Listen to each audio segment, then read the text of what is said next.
The man used a cup to flatten the explosives and place chewing gum on top. He then used a knife to cut the explosives to the size of the chewing gum.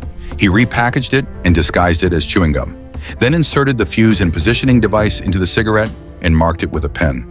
To gain access to the prison and eliminate the target, the man got a tattoo to disguise himself as a fugitive. He replaced the photo on his ID with his own and planned the escape route based on measurements.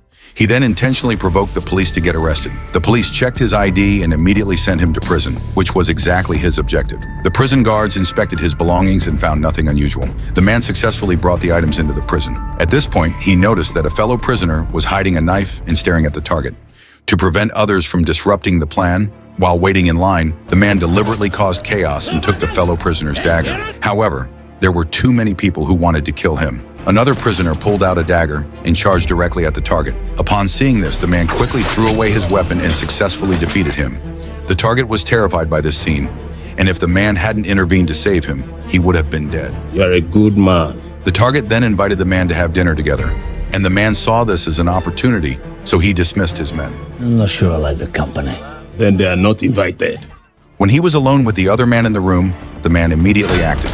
He grabbed the other man's neck, covered his mouth and nose with a nearby cloth, causing him to temporarily lose consciousness, then poured expired flour into a bowl, stirred it evenly, and forced it into the other man's mouth, making it appear as though he had died from poisoning. The other inmates outside wanted to come in to check on the situation, but the man arranged the other person into a praying position, signaling them not to disturb him. The assassination was successful and the man prepared to leave. He quickly took out the explosives and attached them to the wall, set the fuse and lit it swiftly, then activated the miniature locator and swallowed it. With a loud explosion, the wall was blown open. The man quickly crawled out of the hole, jumped from the pre-calculated position, and landed directly in the sea.